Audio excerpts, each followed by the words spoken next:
আমার লেখাপড়া একবারই হচ্ছিল না। আমি ঘুমাইতাম গাড়িতে, সাইকেল নেওয়ার পরে এটা দিয়ে হচ্ছে আমি ফুড ডেলিভারি করা শুরু করলাম। ফুড ডেলিভারি করা অবস্থায় হচ্ছে আমার বাবা মারা যায়। ওই সময় ডাক্তার বলে দিচ্ছে যে উনি আর 3 মাস জীবিত থাকবে আর কি। এটা আমরা আগে থেকে জানতাম আর কি।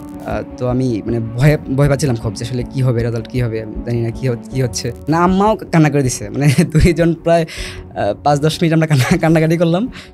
কলেজে পড়াশোনা করা অবস্থায় 3 মাস বাসের সুপারভাইজার হিসেবে, পরবর্তীতে 5 মাস ফুড ডেলিভারি বয় হিসেবে কাজ করে নিজের পড়াশোনা চালিয়েছেন এবং নিজের পরিবারের খরচ বহন করেছেন, এবং তার পরবর্তীতে দেখা গেছে ঢাকা বিশ্ববিদ্যালয়ে চান্সও পেয়েছেন।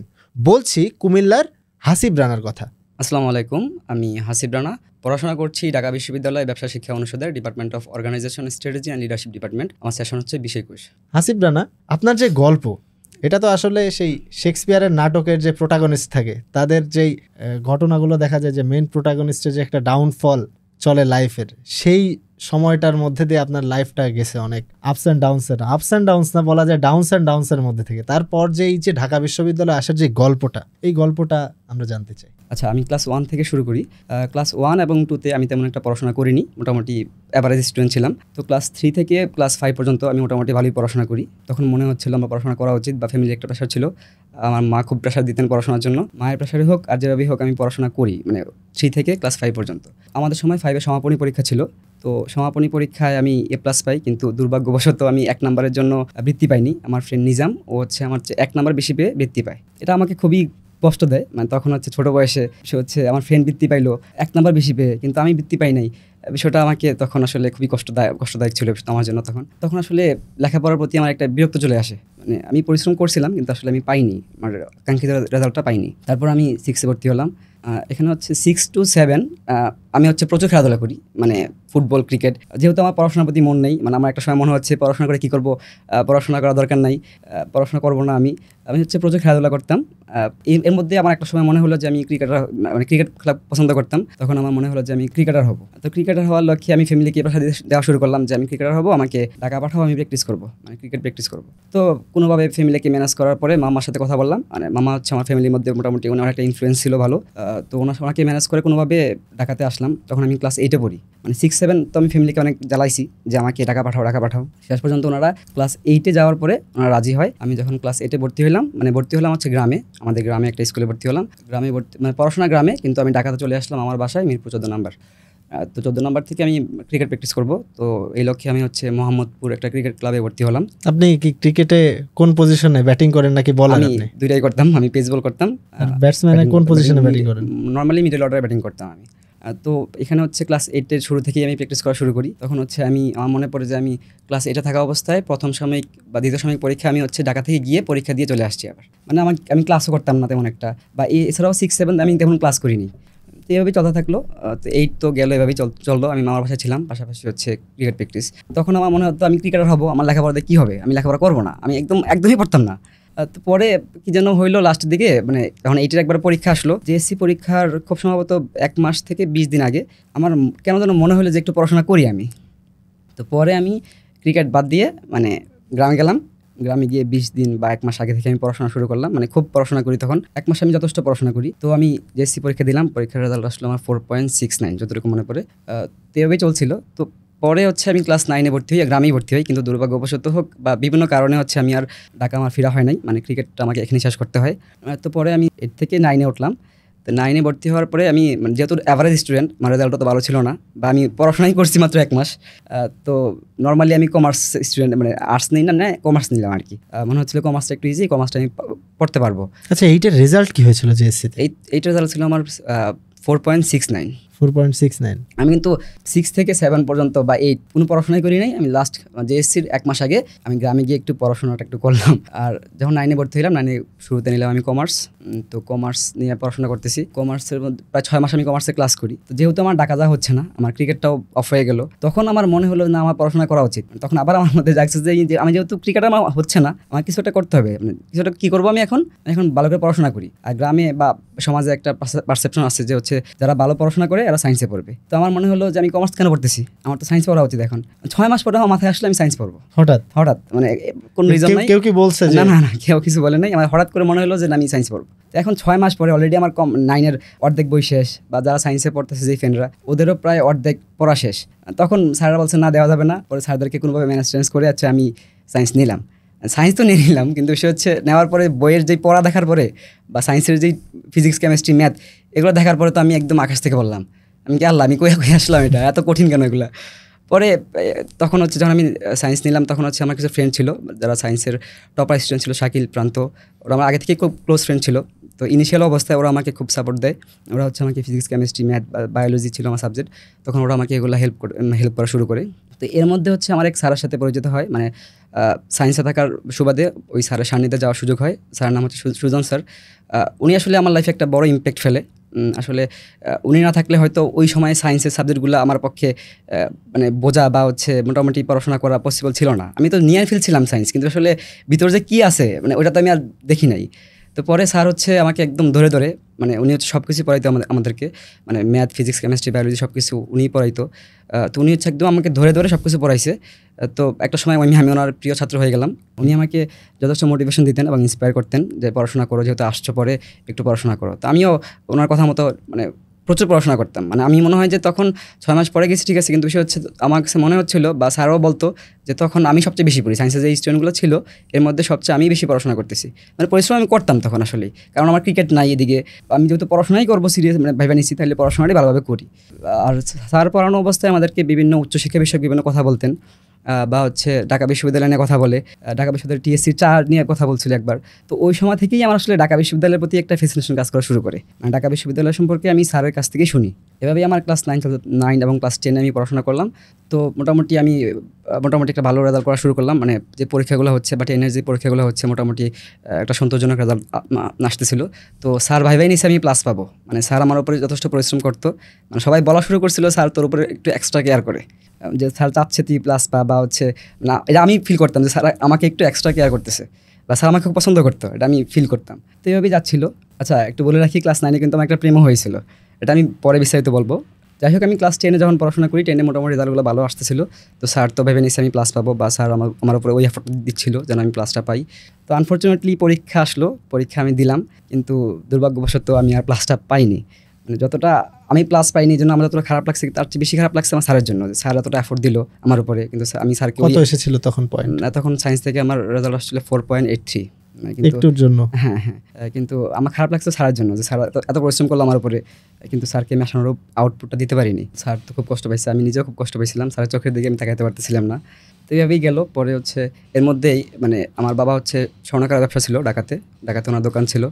কিন্তু যখন আমি ক্লাস 10-এ পরীক্ষা দেওয়ার 2 মাস আগে হচ্ছে ওনার দোকানটা, মানে আমাদের ব্যবসাটা কলাপস করে আর কি, মানে খুব বাজেভাবে কলাপস করে। মানে আমার বাবাকে একদম ব্যবসা ছেড়ে গ্রামে চলে যেতে হয় আর কি। তো গ্রামে চলে যাওয়ার কয়েক মাস পরেই হচ্ছে উনি স্ট্রোক করে কর্মক্ষমতা হারিয়ে ফেলে। তার মধ্যে আমি পরীক্ষাটা শেষ করলাম। পরীক্ষা দেওয়ার পরে আমি কলেজে ভর্তি হবো আর কি। কলেজে ভর্তি হওয়ার আগে আমি যেহেতু ফ্যামিলি বড় ছেলে, আমরা হচ্ছে 2 ভাই 1 বোন, এবং আমার আম্মা বাবা ছিল তখন। যেহেতু আমি বড় ছেলে, আমার একটা রেসপন্সিবিলিটি এসে পড়ে, যে যেহেতু বাবা কর্মক্ষমতা হারিয়ে ফেলছে, এখন আসলে আমার ফ্যামিলির হাল ধরা উচিত। তো অনেকেই বলছিল এলাকার, বা অনেকেই পাড়া প্রতিবেশী অনেকেই বলছিল যে এখন এলাকা পাওয়ার দরকার নেই, তুমি একটা কাজ করো, ফ্যামিলির হালটা ধরো। তো তখন হচ্ছে আমার মামা পাশে এসে দাঁড়াইলো যে না, লেখাপড়া করা উচিত, লেখাপড়াটা করতে হবে। তো পরে উনি ফ্যামিলিকে ম্যানেজ করলো। পরে হচ্ছে উনি আমাকে ঢাকা নিয়ে আসলো ওনার বাসায়, মিরপুর 14 নম্বর পুলিশ কোয়ার্টারে। তো আমি এখানেই থাকলাম। আমি ভর্তি হলাম হচ্ছে মিরপুর বাংলা কলেজে। আচ্ছা, আমি যখন কলেজে ভর্তি হলাম, তখন যেহেতু আমাদের ফ্যামিলির আর্থিক অবস্থা খারাপ, আমাকে একটা কিছু আর্নিং ব্যবস্থা করতে হবে, কারণ আমি থাকতেছি মামার বাসায়, কিন্তু আর্নিং তো একটা কিছু লাগবে আমার। তো তখন হচ্ছে আমার বড় মামা আবার স্টারলাইন গাড়ির ড্রাইভার ছিলেন আর কি। তখন আমি মামার সাথে কথা বলে ওইখানে হচ্ছে একটা সুপারভাইজার জব নিলাম। তো গাড়ির সুপারভাইজার হিসাবে, স্টারলাইন বাসের সুপারভাইজার হিসাবে আমি প্রায় 3 মাস জব করি। আপনি বাসে সুপারভাইজার হিসেবে জব করেছেন? হ্যাঁ, এই সময়টাতে প্রায় 3 মাস আমি মানে কলেজে ভর্তি হওয়ার 2 দিন ক্লাস করি। 2 দিন ক্লাস করার পর থেকে হচ্ছে আমি আর্নিং করতে হবে, আমাকে একটা ফ্যামিলির একটু তো সাপোর্ট দেওয়া লাগবে। তো এই কারণে হচ্ছে আমি বাসে চলে যাই। বাসে গিয়ে হচ্ছে প্রায় ওখানে 3 মাসের মতো ওইখানে সুপারভাইজার হিসাবে আমি জব করি। তো এই জব করার সময় হচ্ছে আমি ফেসবুকে একদিন স্ক্রল করতেছিলাম, হঠাৎ করে দেখি হচ্ছে মহাখালীতে একটা আইটি ইনস্টিটিউট, ওরা হচ্ছে গ্রাফিক ডিজাইন কোর্স করাবে, ওইরকম একটা অ্যাডভার্টাইজমেন্ট দেখতে পেলাম। এখানে লেখা ছিল যে ওদের সেমিনার অ্যাটেন্ড করলেই একটা ডিসকাউন্ট দিবে, পাশাপাশি ওরা কিছু প্রশ্ন করবে, প্রশ্ন করে আনসার করতে পারলে প্রায় 90% ডিসকাউন্ট দিবে। তো আমি এটা দেখি ওদের সেমিনার অ্যাটেন্ড করার 1 সপ্তাহ আগে হচ্ছে আমি এই নিউজটাতে দেখতে পাই। দেখার পরে আমি এখানে কমেন্ট করি যে আসলে আপনারা কী বিষয়ে প্রশ্ন করবেন। তো ওনারা রিপ্লাই করে যে গ্রাফিক ডিজাইনের বেসিক কিছু বিষয় নিয়ে প্রশ্ন করবে। তো যেহেতু 1 সপ্তাহ সময় আছে, হ্যাঁ, তখন হচ্ছে আমি এই 1 সপ্তাহের মধ্যে গুগল থেকে বা ক্রোম থেকে হচ্ছে আমি গ্রাফিক ডিজাইনের বেসিক সম্পর্কে একটু আইডিয়া নেই, একটু ধারণা নেই। তখন হচ্ছে আমি ওদের সেমিনার অ্যাটেন্ড করি। এক শুক্রবারে সেমিনারটা হয়, আমি এখানে অ্যাটেন্ড করার পরে লাকিলি হচ্ছে আমি প্রশ্নে আনসার করতে পারি এবং আমি 90% স্কলারশিপটা পেয়ে যাই। তখন আসলে মানে জবটা মোটামুটি ভালো স্যালারি ছিল, মোটামুটি হয়ে যাচ্ছিলো সব কিছু, কিন্তু জবটা ছাড়তে হইতো আমাকে, কারণ আমার লেখাপড়া একবারই হচ্ছিল না। আমি ঘুমাইতাম গাড়িতে, মানে গোসল টোসল সব কিছু ওদের স্টেশন আছে, ওইখানে আমার গোসল করা লাগতো, মানে বাসা বানাই কোনো রকম। আচ্ছা, সুপারভাইজারদের কাজ কি থাকে? কাজ হচ্ছে মূলত টিকিট কালেক্ট করা, মানে টিকিটটা যখন যাত্রীরা ওঠে ওদের টিকিটটা নিয়ে ওরা কোথায় নামবে এটা নোট করে রাখা, এবং যেই স্টেশনে নামবে ওইখানে একটু ওদেরকে মনে করে দেওয়া। আচ্ছা, বাসে আপনি কোন কোন জেলায় গেছেন? আমি ঢাকা টু চট্টগ্রাম, মানে ঢাকা টু ফেনী, এই রোডে আমার মামার গাড়ি চালাইতো, মানে স্টার লাইনের। তো আমি হচ্ছে এই রোডেই আমার বড় মামার সাথেই ছিলাম, মানে 3 মাস আমি ওনার সাথেই কাজ করি। মানে প্রত্যেক দিন চট্টগ্রাম টু ঢাকা আসতেছেন? ফেনী টু ঢাকা এটা ছিল আমার রোড। তো আমি এখানে প্রায় 3 মাস জব করি। আচ্ছা, আমি যদি একটু ইন্টারাপ্ট করি, সুপারভাইজারদের ওই যে সময় জব করতেন আপনার মানে স্যালারি কত ছিল? স্যালারি হচ্ছে মানে আমি ফেনী থেকে ঢাকা আসলাম এবং ঢাকা থেকে আবার ফেনীতে যাওয়ার পরে তখন 550 টাকা ছিল, মানে 550 টাকা। মানে একটা ট্রিপ? হ্যাঁ, একটা ট্রিপে 550 টাকা দেওয়া হতো আর কি। ফুল ট্রিপে 550 টাকা দেওয়া হতো। এভাবেই চলছিল, মোটামুটি যাচ্ছিল। তখন আমার সমস্যা ছিল আমি পড়াশোনা করতে পারতেছিলাম না, মানে একদমই আমি বইয়ের সাথে কানেক্টেড না, মানে আমি রাতে ঘুমাইতাম গাড়িতে, তো এই কারণে আসলে পড়াশোনা হচ্ছিলই না একদম। তখন আমি ভাবতেছিলাম যে অল্টারনেটিভ কোনো অপশন পাওয়া যায় কি না। এর মধ্যে হচ্ছে আমি স্কলারশিপটা পেয়ে গেলাম, 90% স্কলারশিপ। আমার মনে হয় 2000 টাকা দেওয়া লাগছিল ওইখানে, আনুষঙ্গিক খরচ সহ। তো আমি কোনোভাবে মামার সাথে কথা বলে একটা ল্যাপটপ ম্যানেজ করলাম। আমি জবটা কিন্তু ছেড়ে দিই তখন, যেহেতু আমি একটা অল্টারনেটিভ ওয়ে পাইছি এখানে, যেহেতু একটা স্কিল আমার অর্জন হচ্ছে এখানে। তো আমি জবটা ছেড়ে দিয়ে মামার সাথে কথা বলে একটা সেকেন্ড হ্যান্ড একটা ল্যাপটপ নিলাম প্র্যাকটিস করার জন্য আর কি। আর এদিকে আমি ক্লাস করা শুরু করলাম। কিন্তু এখন তো আবার আমি একদম মানে আর্নিংলেস, মানে কোনো রকম আর্নিং আমার কিন্তু নাই এখন। আমি কোর্স করতেছি কিন্তু আর্নিং হচ্ছে না, টাকা তো হচ্ছে না। তখন আমি কি করবো? তখন হচ্ছে আমি একটা সাইকেল নিলাম সেকেন্ড হ্যান্ড। সাইকেল নেওয়ার পরে এটা দিয়ে হচ্ছে আমি ফুড ডেলিভারি করা শুরু করলাম। মানে মিরপুর এরিয়ায় সহজ.com-এ আমি প্রায় 5 থেকে 6 মাস আমি ফুড ডেলিভারি কাজ করি মিরপুর এরিয়ায়, মানে একটু আর্নিংয়ের জন্য আর কি। তো পরে এভাবেই চলতে থাকলো।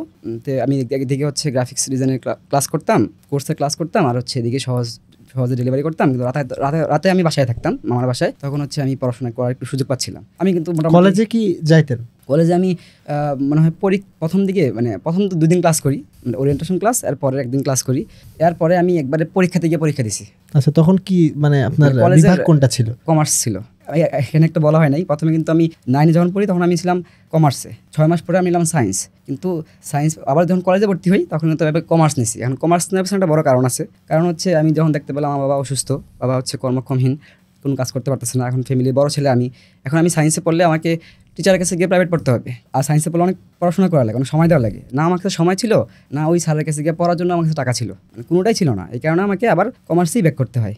তো আমি কমার্স নিলাম। কমার্স নেওয়ার পরে এই তো সুপারভাইজার ছিলাম, তারপর হচ্ছে এদিকে ফুড ডেলিভারি, পাশাপাশি হচ্ছে গ্রাফিক ডিজাইনের কোর্স করা শুরু করলাম। তো এইভাবেই যাচ্ছিলো। এই ফুড ডেলিভারি করা অবস্থায় হচ্ছে আমার বাবা মারা যায়। মানে এটা হচ্ছে আমার ফ্যামিলির জন্য একটা বড় রকমের, আমরা জানতাম বাবা মারা যাবে। মানে উনি হচ্ছে স্ট্রোক করার পরে স্ট্রোক করার পরে না পরে আরেকবার স্ট্রোক করছিল। ওই সময় ডাক্তার বলে দিচ্ছে যে উনি আর 3 মাস জীবিত থাকবে আর কি। এটা আমরা আগে থেকে জানতাম আর কি। তো যেহেতু ফ্যামিলির একজন মাথা চলে গেছে বা ফ্যামিলির গুরুজন চলে গেছে, ফ্যামিলির যিনি পরিচালনা করতেন উনি চলে গেছে, কারণ ফ্যামিলির একটা অবস্থা কী হবে তখন? ফ্যামিলি তো একদম ভেঙে গেছে একদম। তখন আসলে আমার উপর রেসপন্সিবিলিটি আরও বাড়ে। কিন্তু আমি হচ্ছে মামা এদিকে সাপোর্টিভ ছিল, মামা অনেক সাপোর্ট দেয়। এদিকে আরও কিছু ফ্রেন্ডের কথা বলতে হয় যারা হচ্ছে আমাকে এই সময় কিন্তু আমার ব্রেকআপটাও কিন্তু ওই সময়ই হয়। আমার বাবা মারা যাওয়ার 2 মাস আগে আমার ব্রেকআপ হয়। পাশাপাশি আমার স্ট্রাগলিং পিরিয়ড চলতেছিল। এরপরে হচ্ছে তখন হচ্ছে আমার কিছু ফ্রেন্ড, আমার ফ্রেন্ড সম্রাট, আমার কাজিন ছিল নাহিদ মামাতো ভাই, আমার ফ্রেন্ড শাকিল, ওরা হচ্ছে আমাকে সবসময় মোটিভেট করতো, ইন্সপায়ার করতো। মানে ওরা হচ্ছে আমার এমন ক্লোজ ফ্রেন্ড ছিল কিছু মানুষ, ওরা হচ্ছে সবসময় আমার পাশে ছিল, আমার খারাপ সময় থেকে শুরু করে ভালো সময়। ওরা হচ্ছে আমাকে নিঃস্বার্থভাবে সাপোর্ট দিয়ে গেছে সবসময়, মানে শুরু থেকেই। তো ওরা এখনও আমাকে সাপোর্ট দিচ্ছে, মানে এখনও আমার সাথে ওদের সাথে খুবই ভালো সম্পর্ক। তো এভাবেই যাচ্ছিল। তারপরে এখন বন্ধুরা কোথায় আছে? এখন আমাদের মানে এক ভাই হচ্ছে দেশের বাইরে থাকে, আর এক বন্ধু থাকে দেশের বাইরে, আরেক ফ্রেন্ড হচ্ছে সরকারি টিচার্স ট্রেনিং কলেজে পড়াশোনা করতেছে। এই হচ্ছে ওদের অবস্থা। আর তো বাবা মারা যাওয়ার পরে ফ্যামিলিতেও আমাদের খুবই একটা অন্ধকার নেমে আসে। তো হচ্ছে এর মধ্যে আমি করতেছিলাম হচ্ছে গ্রাফিক ডিজাইনের কোর্স, পাশাপাশি হচ্ছে এই ফুড ডেলিভারি, তো এভাবেই চলতেছিল। তো মামা একটু সাপোর্টিভ ছিল, উনি ফ্যামিলি থেকে একটু সাপোর্ট দেওয়ার চেষ্টা দিতেন তখন। তো এর মধ্যে হচ্ছে আমি মোটামুটি গ্রাফিক ডিজাইন কোর্স করা শেষ হলো আমার 4 থেকে 5 মাস পরে আমার কোর্স করা শেষ। তখন হচ্ছে আমি একটু কাজ করা শুরু করছিলাম। আমার কিছু বড় ভাইদের সাথে পরিচয় হয় যারা হচ্ছে ফাইবার বা আপওয়ার্কে কাজ করতো। তো ওনারা আমার কাজ নিয়ে আমাকে কাজটা দিত, আমি কাজটা করে দিতাম, ওনারা কিছু প্রফিট রাখতো, আমাকে কিছু প্রফিট দিত। তো এইভাবে যখন শুরু করলাম তখন আমি ফুড ডেলিভারি কাজটা ছেড়ে দিই। তখন হচ্ছে আমি পড়াশোনা, গ্রাফিক ডিজাইন আর হচ্ছে এটাই করতাম, মানে গ্রাফিক ডিজাইন আর পড়াশোনা করতাম। তো এইভাবেই চলতেছিল। তো পরে কোভিড আসলো। কোভিড আসার পরে আমরা তখন এইচএসসি পরীক্ষার্থী ছিলাম। এইচএসসি পরীক্ষার হলো না, এইচএসসি পরীক্ষার কিছুদিন আগেই আর কি কোভিড চলে আসলো। তো এই যে এই ইন্টার ফার্স্ট ইয়ার সেকেন্ড ইয়ারে কিন্তু আমি কখনোই কারো কাছে প্রাইভেট পড়তে পারি নাই। আমার রেজাল্ট কিন্তু খুবই খারাপ ছিল, মানে inter first year second year result আমার খুবই খারাপ ছিল। আমি আমার মনে আছে টেস্টে আমি ফেল করছিলাম, অ্যাকাউন্টিংয়ে, ইংলিশে ফেল করছিলাম। মানে এমন হওয়াটা তো আসলে স্বাভাবিকই, যে কারণ আমি পড়াশোনা মানে বেশি একটা মানে দিতে পারতেছিলাম, মানে পড়াশোনা সময় দিতে পারতেছিলাম না, এই কারণে আসলে এটা হয়েছিল আমার। তো পরে আমি টেস্টের পরে একটা কোচিংয়ে ভর্তি হলাম, মানে কম্বাইন্ড কোচিংয়ে। আমি হচ্ছে 3-4 মাস ওখানে কোচিং করি, মোটামুটি একটা ভালো পরীক্ষা দিব এরকম একটা প্রিপারেশন হয়ে গেছিলো আমার। কিন্তু এর মধ্যে কোভিড চলে আসে, তার পরীক্ষা ডিলে হয়ে যায়। তো পরে সবাই শুরু করলে, মানে পরে সবাই অ্যাডমিশন কোচিং করা শুরু করলো। তো আমি হচ্ছে থাকতাম হচ্ছে মিরপুর 14 নম্বর কমার্স কলেজে, মিরপুর কমার্স কলেজের পাশেই একটা কোচিং ছিল। তো ওই কোচিংয়ে আমি হচ্ছে কোনোভাবে বড় ভাইকে ম্যানেজ করে 10,000 টাকায় ভর্তি হলাম অফলাইন কোচিংয়ে। তো আমি এখানে কোচিং করা শুরু করলাম, অ্যাডমিশন কোচিং শুরু করলাম এখান থেকে। এটা কবে, কত তার মানে কোভিড তো আমাদের চলেছিল 2020 সালে এসেছিল, আমি তো অটো পাসে ব্যাচ, আমি অটো পাস ব্যাচ। তো মার্চ মাসে অটো পাসটা আমাদের দেয়া হয়েছিল কত তারিখে, মানে 2020 সালে মনে হয় সেপ্টেম্বর অক্টোবর মাসে, অক্টোবর দিকে দিয়েছিল। তারপর পরে কি চলে আসছিলেন নাকি তার আগে? এরপরে হচ্ছে আমি থাকতাম ঢাকাতেই থাকতাম আমি। আচ্ছা, মানে কোভিডের মধ্যে আপনি ঢাকাতে ছিলেন? মামার বাসায় ছিলাম। আচ্ছা। তো আমি তখন হচ্ছে গ্রাফিক ডিজাইন কাজ করতাম আর হচ্ছে পড়াশোনা করতাম, এইটুকুই কাজ করতাম। তখন আমি প্রিপারেশন নিচ্ছিলাম আমার এইচএসসি পরীক্ষার জন্য। তো যেহেতু পরীক্ষা ডিলে হয়ে গেছে, তখন হচ্ছে সব স্টুডেন্টরা অ্যাডমিশন কোচিং করা শুরু করলো। তো একটা কোচিংয়ে হচ্ছে অফলাইন ক্লাস করাইতো, এটা হচ্ছে কমার্স কলেজের এখানে। এদিকে প্যারাগন বা অন্যান্য যে কোচিংগুলো ছিল ওরা হচ্ছে অনলাইন ক্লাস করাইতো। তো আমি অনলাইনে তেমন একটা বসতাম না, তো আমি ভাবলাম যে অফলাইনই করি। পিনাকল কোচিংয়ের যে মালিক ছিলেন ওর সাথে কথা বলে আমি 10,000 টাকায় ভর্তি ব্যবস্থা করে দেন আর কি উনি। তো ওইখানে ক্লাস করলাম। তো এখানে ক্লাস 3-4 মাস ক্লাস করার পরে আবার কোভিডের আক্রমণ। এই ভর্তির ব্যবস্থা যে 10,000 টাকা দেয়, এটা কি সবই মামাই করেছেন? মামা 4,000 টাকা দিয়েছিলেন আর 6,000 টাকা আমার ছিল। আচ্ছা। এভাবেই হচ্ছে আমি ভর্তি হই এখানে। তো পরে আমি ক্লাস শুরু করি এখানে। ক্লাস শুরু করার 3-4 মাস পরে আবার কোভিড আসে, কিছুদিন বন্ধ থাকে, মানে কোভিডের প্রকোপটা বেড়ে যায় আর কি। তো কিছুদিন বন্ধ থাকে, পরে আবার শুরু হয়। 3-4 মাস ক্লাস করার পর মোটামুটি আমাদের সিলেবাস কমপ্লিট। কিন্তু তখনও কিন্তু খুব কোভিডের খুব ভয়াবহতা ছিল, যেহেতু ক্লাস শেষ হয়ে গেছে, আমি কাজ করতেছিলাম ল্যাপটপে। তো আমার আসলে ঢাকা থাকার তেমন একটা প্রয়োজন ছিল না। তো আমি কী করলাম, সব কিছু নিয়ে বইটই নিয়ে গ্রামে চলে গেলাম। তো গ্রামে যাওয়ার পর আমি গ্রামে পড়াশোনা করলাম, যেহেতু আমাদের কোচিংটাও শেষ এখানে। তো গ্রামে যাওয়ার পর হচ্ছে আমি অনলাইনে এক্সাম ব্যাচে ভর্তি হলাম। মানে আমি প্রচুর এক্সাম দিতাম, মানে গ্রামে গিয়ে আমি, মানে আমার মূলত পড়াশোনাটা হয়েছি গ্রামে গিয়ে, যেহেতু আমার এইচএসসি পরীক্ষা দেওয়া লাগে নাই। আমার এদিকে মোটামুটি নিজেকে জাজ করার একটা সুযোগ ছিল না। আমার মনে হচ্ছিল যে প্রিপারেশনটা ভালো ছিল, কিন্তু পরীক্ষা দিলে হয়তো জানি না কি হয়তো, এটা আল্লাহ জানে। কিন্তু গ্রামে যাওয়ার পর আমি প্রচুর পড়াশোনা করি। তখন হচ্ছে আমি যদি আমার রুটিনটা আপনাকে বলি, একটু বলে রাখি। গ্রামে যাওয়ার পর আমি, মানে আগে হয়তো বেশি করে নামাজ পড়তাম না আমি, বা নামাজ বা ধর্মীয় যে রিলিজনের যে ফলো করার যে বিষয়টা, ওইটা আমার মধ্যে তেমন একটা ছিল না, মানে ছিল, খুব হালকা ছিল। কোভিডের সময় যখন আমি বাড়িতে চলে যাই, তখন আমি ইসলামিক বই পড়া শুরু করি, মানে প্রিপারেশনের পাশাপাশি বই পড়া শুরু করি, ইসলামিক বই। তখন আমি নামাজ পড়া শুরু করি, বা হচ্ছে একটা আধ্যাত্মিক যে বিষয়টা আছে বা গডের সাথে কানেকশনের যে একটা বিষয় আছে, ওইটা আমার বেড়ে যায় আর কি। আমার কোনো কাজ ছিল না, আমার কাজ ছিল শুধুমাত্র পড়াশোনা করা, গ্রাফিক ডিজাইন, আর হচ্ছে আমার ওই নামাজ বা হচ্ছে ইসলামিক বই, এগুলোই ছিল আর কি। এগুলোই করতাম। এর বাইরে আমার না কোনো আড্ডাও ছিল না, মানে কোথাও কখনো খেলতে যেতাম। আমি এক সময় ক্রিকেটটাকে খুব পছন্দ করতাম। ওই পিরিয়ডে আমি, মানে আমার ফ্রেন্ডরা, মানে গ্রামের ফ্রেন্ডরা ক্রিকেট খেলতো সবাই আসরের সময়, আমি তখন খেলতেও যাইনি, আমার মন চায় নাই খেলতে যাইতে। মানে আমার মনে হচ্ছে না, আমার পড়াশোনাটা করা উচিত এই মুহূর্তে। তো পরে আমি পড়াশোনা করতেছিলাম। আর হচ্ছে আমি যদি আমার রুটিনটা আপনাকে বলি, আমি ভোর 3টায় ঘুম থেকে উঠতাম, উঠে হচ্ছে তাহাজ্জুদ নামাজ পড়তাম, পরে একটু ইসলামিক বই পড়তাম, পরে ফজর নামাজ পড়তাম। ফজর নামাজের পরে আমি টানা 3 ঘন্টা পড়াশোনা করতাম বিভিন্ন বিষয়ে, মানে আমাদের যেই কমার্সের যেই সাবজেক্টগুলো ছিল এগুলো পড়াশোনা করতাম। পরে খাওয়া দাওয়া করে আধা ঘন্টা রেস্ট করে আবার পড়াশোনা করতাম, টানা 12টা পর্যন্ত পড়তাম। তারপরে আমি একটু হোমওয়ার্কআউট করতাম, এভাবেই যাচ্ছিল। আর হচ্ছে এরপরে হোমওয়ার্কআউট বলতে কি, মানে ফিজিক্যাল এক্সারসাইজ করতাম। পরে জোহর নামাজ পড়ার পরে আমি হচ্ছে খাওয়া দাওয়া করে 20 মিনিট ঘুমাইতাম। 20 মিনিট একটা ন্যাপ নেওয়ার চেষ্টা করতাম 20 মিনিটে কি ঘুম হয়? মানে খুব গভীর ঘুম হয় তা না, মানে 20 মিনিট চোখটা অফ করে রাখলেই মনে হয় যে একটু একটু ঘুমের একটা ভাব চোখ কি চলে খোলে আসে। 20 মিনিট পর আবার? অ্যালার্ম দিয়ে রাখতাম তো, মানে অ্যালার্ম আমি তো দিয়ে রাখতাম। সাধারণত 20 মিনিটের জন্য যদি কখনো ঘুমাতে যাই আমার তো ঘুম ভাঙে 2 ঘন্টা পর মিনিমাম। আচ্ছা, আমি অ্যালার্ম দিয়ে রাখতাম, অ্যালার্মের পরে আবার আম্মাকে বলে রাখতাম যে আমাকে 20 মিনিট পরে ডাক দিও। তা আম্মা ডাক দিত। তা ওঠার পরে মোটামুটি একটু হাত পা ধোয়ার পরে মোটামুটি একটা ফ্রেশনেস ভাব চলে আসতো আর কি। তো পরে আমি বললাম যে আমি এক্সাম ব্যাচে ভর্তি ছিলাম একটা, তো ওই এক্সামের পরীক্ষায় মানে ঘুম থেকে উঠেই আমি পরীক্ষা দিতাম আর কি অনলাইনে মোবাইলে। তো পরীক্ষা দিতে প্রায় আসরের আজান দিত। আসরের আজান দেওয়ার পরে এর মধ্যে আমার পরীক্ষা শেষ হয়ে যেত। তো আসরের পর থেকে মাগরিব পর্যন্ত আমি মেমোরাইজিং যে পার্টগুলো ছিল, যেমন ভোকাবুলারি থেকে শুরু করি বা হচ্ছে বাংলার যে মেমোরাইজিং যে পার্টগুলো ছিল এগুলো আমি পড়তাম। তো মাগরিবের পর থেকে আমি আবার গ্রাফিক ডিজাইনে একটু কাজ করতাম, যেহেতু আমার আর্নিং তো একটু লাগবে, মানে ফ্যামিলিকে ফুল সাপোর্ট দিতে পারতেছিলাম না তখন আমি, যেহেতু মামা একটু সাপোর্ট দিত আর কিছু সাপোর্ট আমি দেওয়ার চেষ্টা করতাম। তো এই কারণে আমাকে মাগরিবের পর থেকে আমি একটু 10টা পর্যন্ত, এর মধ্যে নামাজ ছিল, আসা নামাজ ছিল, 10টা পর্যন্ত আমি কম্পিউটারে কাজ করতাম। এভাবে যাচ্ছিল।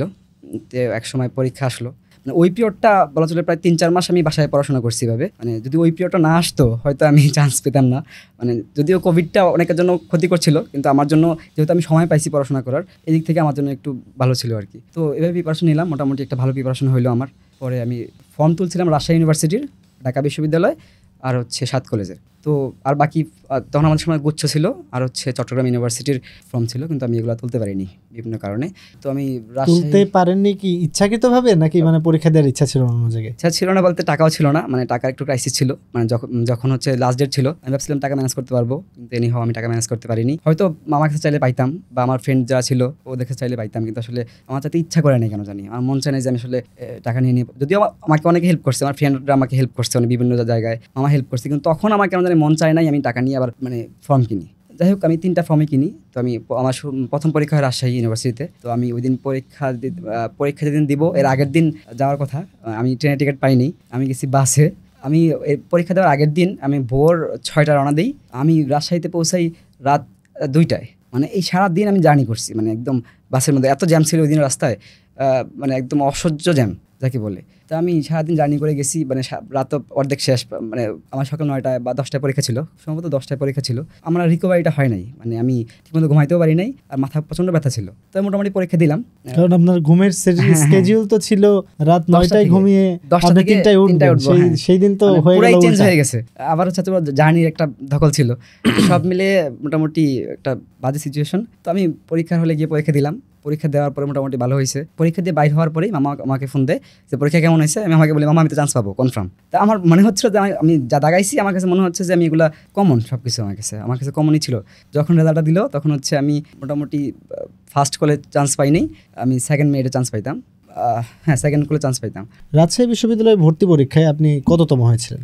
রাজশাহী বিশ্ববিদ্যালয়ে ভর্তি পরীক্ষায় আমি 400তম ছিলাম, 400 সামথিং ছিলাম। তো এরপর রাজশাহী পরীক্ষার পরে আমার ঢাকা বিশ্ববিদ্যালয়ে পরীক্ষা হয়। তো আমার টার্গেট ছিল ঢাকা বিশ্ববিদ্যালয়, যেহেতু আমি ফর্মও তুলি নাই, মানে মূলত আমি পড়াশোনা করছি ঢাকা বিশ্ববিদ্যালয়ের সি ইউনিটকে কেন্দ্র করে, মানে কমার্সের যে ইউনিটটা এই ইউনিটকে কেন্দ্র করে পড়াশোনা করছি। তো আমার ফোকাস ছিল ঢাকা বিশ্ববিদ্যালয়ে। তো ওইটা রেজাল্ট দিল, ওটা মনে হয় 1 সপ্তাহ পরে রেজাল্ট দিয়ে দিছে। তো মোটামুটি যেহেতু আমি ওয়েটিংয়ে ছিলাম সেহেতু ভাবতেছি যে ঠিক আছে যদি এখানে না হয় আমি ওইখানে ট্রাই করবো, কিন্তু যাবো কিনা এটা বলতে পারতেছিলাম না, কারণ আমার ফ্যামিলি থাকবে কুমিল্লা, আমি থাকবো রাজশাহী, আমি ফ্যামিলি বড় ছেলে, অনেক ব্যাপার স্যাপার আছে, এগুলো আসলে ওইখানে গিয়ে ভর্তি হতে পারবো কিনা তারও কোনো সিউরিটি ছিল না আর কি।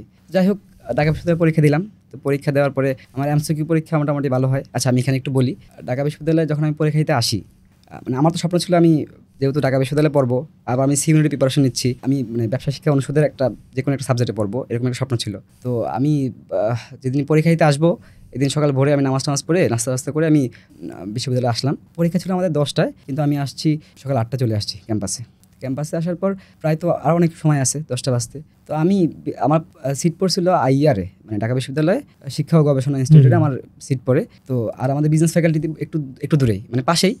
তো আমি কি করলাম, যেহেতু আমার বিজনেস ফ্যাকাল্টিতে পড়ার স্বপ্ন ছিল, আমি ওই দিন 8টা বাজে সকাল 8টায় এসে আমি বিজনেস ফ্যাকাল্টির সামনে দাঁড়িয়ে আসছিলাম। তখন কিন্তু একটু বৃষ্টি পড়তেছিল, আমি বৃষ্টির মধ্যে বিজনেস ফ্যাকাল্টির সামনে দাঁড়িয়েছিলাম। মানে আমার কাছে এই বিষয়টাই ভালো লাগতেছিল যে আমি বিজনেস ফ্যাকাল্টি দেখতে পাচ্ছি, মানে চোখের সামনে আমি বিজনেস ফ্যাকাল্টি দেখতেছি, এই বিষয়টা আমাকে খুব ভালো লাগতেছিল। মানে বৃষ্টি হচ্ছে, আমি ভিজে যাচ্ছি, একটু পর আমার পরীক্ষা, মানে কোনো কিছু আমার মাথায় ছিল না। তো এইভাবেই পরে যখন 9:30 বাজলো, মানে আধা ঘন্টা আগে আমি আইআরে গেলাম, পরে ওইখানে পরীক্ষা দিলাম। পরীক্ষার হলে মোটামুটি আমার এমসিকিউ খুব ভালো হয় পরীক্ষা, আমি ইংলিশে চান্স পাইতে হলে, তো আমি মনে হয় বা কিংবা আর্ট পেয়েছিলাম, কিন্তু অ্যাকাউন্টিং, মার্কেটিং আর ম্যানেজমেন্ট আমি হচ্ছে মানে ফিনান্স আর হচ্ছে মার্কেটিং দাগানো লাগে, আমি মার্কেটিং দাগিয়েছিলাম। তো মোটামুটি অ্যাকাউন্টিং, ম্যানেজমেন্ট আর মার্কেটিংয়ে আমি ফুল মার্ক পাই, আমাদের 12 করেছিল। তো এই কারণে মোটামুটি আমার একটা ভালো এমসিকিউতে একটা ভালো মার্ক চলে আসে। বাংলাতে পেয়েছিলাম মনে হয় 8, খুব সম্ভবত 8 পেয়েছিলাম। মানে আমার এমসিকিউ পরীক্ষাটা খুবই ভালো হয়, কিন্তু রিটার্নে গিয়ে আমি ঘাবড়ে যাই। মানে রিটার্নে যাওয়ার পরে রিটার্ন পরীক্ষার সময় আমি হচ্ছে একটু মানে সময় নিয়ে ফেলছিলাম আর কি বেশি, পরে লাস্টে তাড়াহুড়া করে লিখতে গিয়ে একটু ভুল হয়ে যায়। রিটার্নে আমি মনে হয় 12 পাইলে পাস করতে, মানে পাস করার জন্য 12 পাইতে হবে, আমি পাইছিলাম মনে হয় 14, মানে আর 2 নম্বর কম পাইলে হয়তো আমি চান্স পেতাম না। তো এইভাবেই মোটামুটি তখন আমাদের সময় সিট সংখ্যা ছিল 1250টা। আমি প্রথম মেরিটে আমার পজিশন ছিল 1177তম। মোটামুটি প্রথম পজিশনেই আমি ঢাকা বিশ্ববিদ্যালয়ে চান্স পাই। যখন আমার ঢাকা বিশ্ববিদ্যালয়ে রেজাল্ট দেয় তখন আমি বাড়িতে ছিলাম। রেজাল্টের সময় তো তখন আমি মোটামুটি নামাজ পড়ি। জোহর নামাজের পরে আমি নামাজ পড়লাম, নামাজ পড়ে মোবাইল নিলাম। মানে জোহর নামাজের পরে আমি রেজাল্ট দেখবো, মোবাইল নিলাম। তো আমি মানে ভয় পাচ্ছিলাম খুব, যে আসলে কী হবে, রেজাল্ট কী হবে, আমি জানি না কী হচ্ছে। তো পরে আমি কোনোভাবে লগ ইন করে আমি হচ্ছে আমার রোল বা রেজিস্ট্রেশন নাম্বার দিয়ে দেখলাম, আমি দেখি 1177, মানে আমি প্রথম মেরিটেই চান্সটা পাইছি। মানে আমি তো মানে আমার আম্মা ছিল পাশের রুমে, চিৎকার দিয়ে উঠছি যে আমি চান্স পাইছি। পরে আমি এবার আমার রুমে গিয়ে মানে দৌড় দিয়ে গিয়ে আম্মার পায়ের সামনে গিয়ে বসলাম যে আম্মা আমি মানে কান্না করতেছি। তখন আম্মাও কান্না করে দিছে যে তুমি কান্না কেন করতেছো, বলো কি হয়েছে বলো। তো আমি বললাম যে আম্মা আমি চান্স পাইছি ঢাকা বিশ্ববিদ্যালয়ে। না, আম্মাও কান্না করে দিছে। মানে দুইজন প্রায় 5-10 মিনিট আমরা কান্নাকাটি করলাম, যেহেতু মানে বাবা মা এটা মানে নিশ্চয়ই এটা মানে সুখের কান্না ছিল বা এটা হচ্ছে খুশির কান্না ছিল, যেহেতু বাবা মারা গেছে অনেকদিন ধরে। আমাদের ফ্যামিলির অবস্থা এমনিতেই মানে ভালো কোনো সংবাদ ছিল না আমাদের ফ্যামিলিতে। তো এখানে মানে প্রায় 1.5 বছর পরে হচ্ছে আমি চান্স পাই ঢাকা বিশ্ববিদ্যালয়ে। বাট এটা মানে আমার জন্য খুবই একটা ভালো সংবাদ ছিল।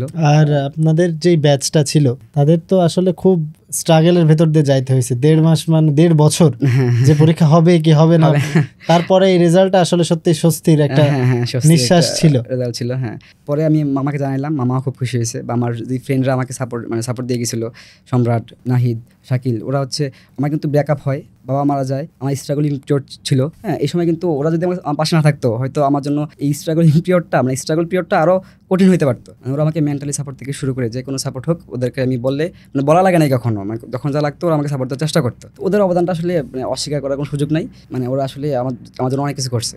তো এইভাবেই ছিল। তো ওরাও শুনে খুব খুশি হয়। মামা ফোন দিল যে কী হলো রেজাল্ট, আমি বললাম মামা আমি তো চান্স পাইছি।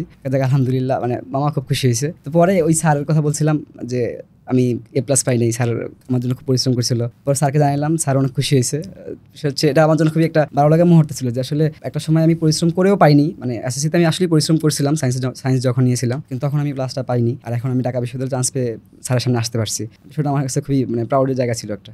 আপনার যে স্টোরিটা আমরা শুনলাম এটা আসলে অন্যরকম একটা স্টোরি, কিন্তু আমি হয়তো বা এমন কিছু দেখিনি বা আমার ফেস করতে হয়নি। কিন্তু বাংলাদেশে এমন অনেক হাজার হাজার শিক্ষার্থী হয়তো বা আছে যাদেরকে অ্যাডমিশন পিরিয়ডের আগে বা কোনো বোর্ড পরীক্ষার আগে এমন সমস্যার মুখে পড়তে হয়।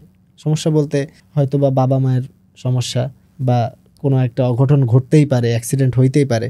তো এই সময়টাতে বা ফিনান্সিয়াল সমস্যা, নিজের কাঁধের উপর অনেক প্রেশার চলে আসা, মনে হয় যে যেন পুরো পৃথিবীটাই যেন আমার বিরুদ্ধে চলে গেছে, সব কিছুই যেন আমার বিরুদ্ধে। এত মানুষ আছে পৃথিবীতে, কিন্তু শুধু আমার সাথেই কেন এমন হচ্ছে, এমন থটস অনেক স্টুডেন্টের মধ্যেই আসতে পারে। তো আপনার যে স্টোরিটা আমরা শুনলাম, তো সেই স্টোরিতে আপনি কিন্তু ঘুরে দাঁড়িয়েছেন অনেক, মানে এখান থেকে ঘুরে আমি থাকলে কি করতাম আমি জানি না, কিন্তু আপনি কিভাবে ঘুরে দাঁড়ালেন, মানে আপনার মাইন্ড সেট আপটা অ্যাকচুয়ালি ওই সময় কি ছিল সেটা যদি আমাদেরকে জানাতেন। আচ্ছা, আমার ট্রানজিশন পিরিয়ডটা হয় ক্লাস 9 থেকে। আমি সায়েন্স নিলাম, পড়াশোনা করলাম, প্লাস পেলাম না, কষ্ট পেলাম এখানে। পরে আমি কলেজে যাওয়ার পরে আমার পারিবারিক সমস্যাটা দেখা দেয়। যখন আমি ক্লাস 9-এ পড়ি তখন তো আমার ফ্যামিলি মোটামুটি মধ্যবিত্ত পরিবার ছিল, কিন্তু যখন কলেজে উঠি তখন কিন্তু সিচুয়েশন পুরাই চেঞ্জ। আর্নিং করার মতো কেউ ছিল না তখন। হচ্ছে ওই সিচুয়েশনটা এমন দাঁড়ায় যে আমাকে কাজ করতে হবে। আর যদি আমি আমার লক্ষ্য পূরণ করতে চাই, মানে ঢাকা বিশ্ববিদ্যালয় বা হচ্ছে একটা ভালো বিশ্ববিদ্যালয়ে পড়ার স্বপ্ন ছিল, যদি ওইটা পূরণ করতে চাই তাহলে আমাকে কাজও করতে হবে, মানে একটু আর্নিংও করতে হবে, পাশাপাশি লেখাপড়াও করতে হবে। ওইটা ছিল আমার সিচুয়েশন ডিমান্ড। আসলে সিচুয়েশন যদি ওইরকম তৈরি হয়, আমার লাইফে এরকম একরকম সিচুয়েশন ছিল, অন্য কারোর লাইফে হয়তো অন্যরকম সিচুয়েশন হবে। বা আমার স্ট্রাগলটা যে খুব বেশি গ্লোরিফাই করার কিছু আছে এমন বিষয় না, আমার চেয়ে অনেক বেশি স্ট্রাগল করে অনেকে অনেক ভালো কিছু করছে, এমন প্রমাণ হাজার হাজার আছে। তো সিচুয়েশনের উপর ডিপেন্ড করে যে আসলে আপনাকে কী করতে হবে না করতে হবে আপনি নিজেই বুঝে যাবেন। আর হচ্ছে আপনার লক্ষ্য যদি ঠিক থাকে, যেমন আমার লক্ষ্য ছিল ঢাকা বিশ্ববিদ্যালয়ে পড়বো আমি, মানে স্যারের অনুপ্রেরণায় আমি যেভাবে হোক ঢাকা বিশ্ববিদ্যালয় স্বপ্ন দেখতাম। আমার লক্ষ্য ছিল ঢাকা বিশ্ববিদ্যালয়, এই কারণে আসলে আমি লেখাপড়া করেছি, পাশাপাশি একটু আর্নিং করার চেষ্টা করেছি। তো আসলে ডিপেন্ড করবে সিচুয়েশনের উপরে আপনি কোন সিচুয়েশনে আছেন।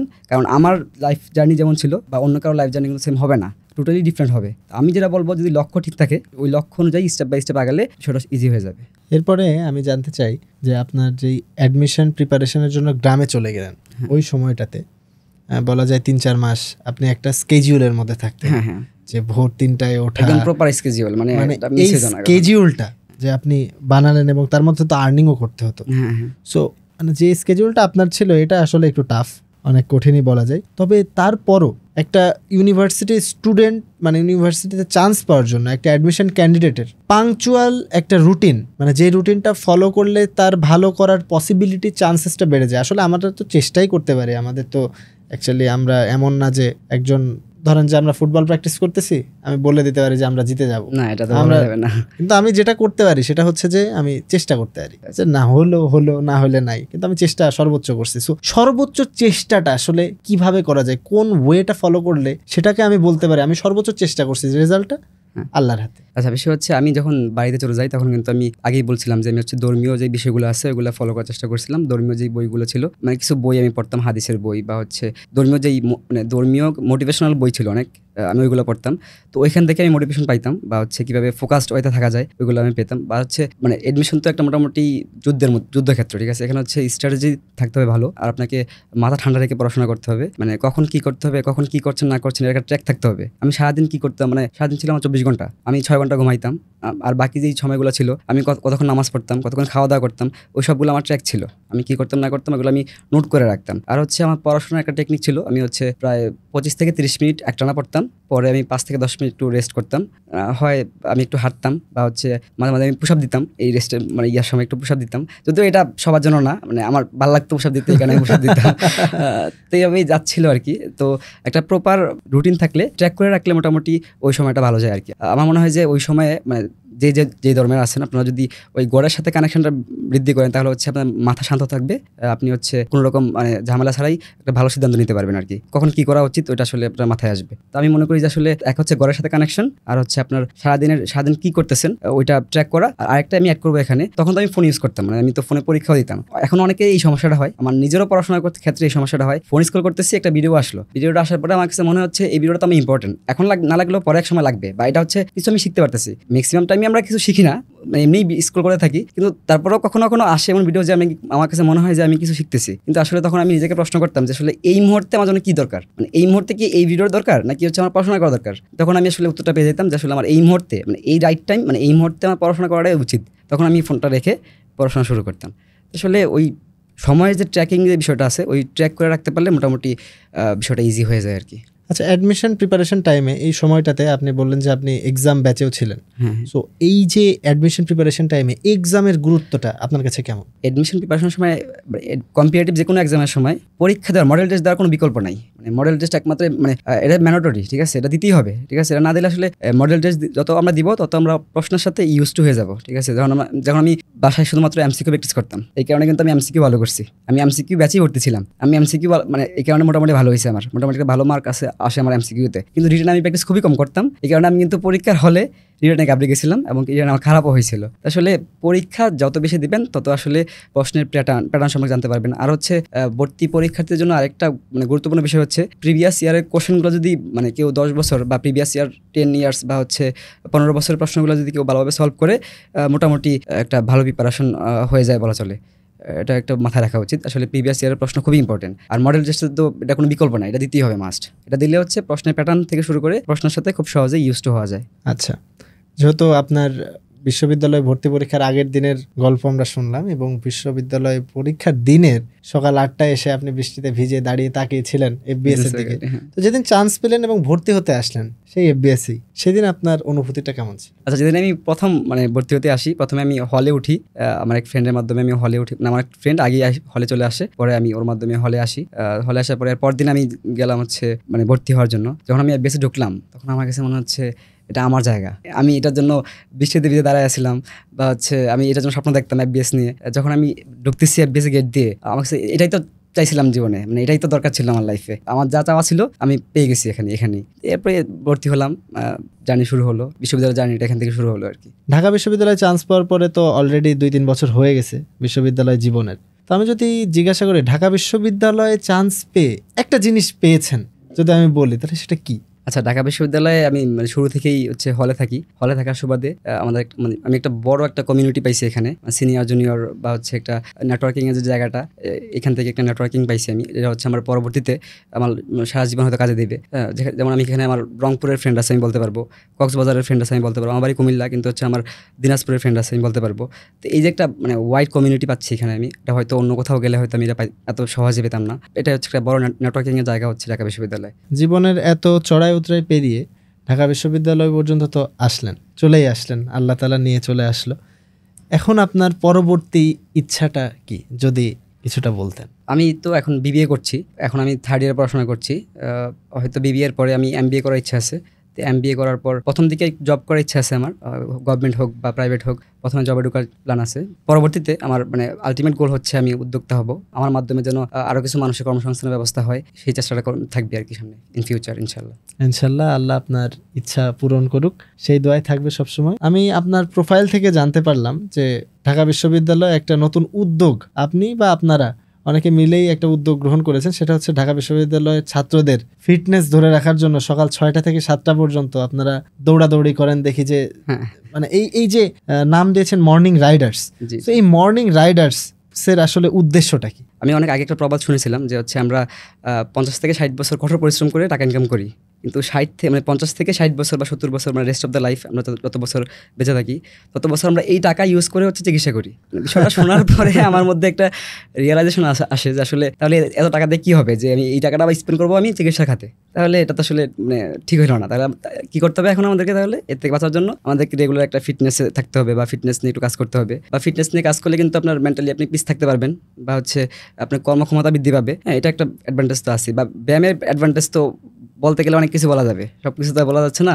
আসলে আমি চাচ্ছি যে মানে আমি তো মোটামুটি ফিটনেস নিয়ে কাজ করার চেষ্টা করতেছি, বা আমাদের হলে বা আমাদের ক্যাম্পাসে কিন্তু অনেকেই ফিটনেস নিয়ে ভালো কাজ করতেছে। তো আসলে অনেকে আসলে একটা কমিউনিটির অভাবে আসলে সকালবেলা ঘুম থেকে উঠতে কিন্তু একটু কষ্টদায়ক বিষয়টা, আর সামনে শীতকাল আসতেছে, এটা তো আরও বেশি কষ্টদায়ক। আসলে আমরা চাচ্ছি একটা কমিউনিটি বিল্ড আপ করতে, যেন এই কমিউনিটির মাধ্যমে আমরা হচ্ছে সবাই একটু ফিটনেস এনথুসিয়াস্টিক থাকবে, একটু ফিটনেস নিয়ে কাজ করবে, যেন একটা মানে ভালো একটা কমিউনিটি বিল্ড আপ হয়। এটাই হচ্ছে আপাতত আমাদের প্ল্যান। ধন্যবাদ হাসিব রানা আমাদের সাথে আপনার জীবনের এত সুন্দর গল্প শেয়ার করার জন্য। আমি আশা করি যে আপনার এই গল্পটা থেকে একজন না একজন স্টুডেন্ট হলেও অনুপ্রাণিত হবে, এবং আমার বিশ্বাস একজন না হাজার হাজার স্টুডেন্টই আপনার এই গল্প শুনে অনুপ্রাণিত হবে। আজকে আমরা শুনলাম হাসিব রানার গল্পটা কেমন লাগলো অবশ্যই সবাই কমেন্ট সেকশনে জানাবেন, এবং দেখা হচ্ছে পরবর্তী পডকাস্টে।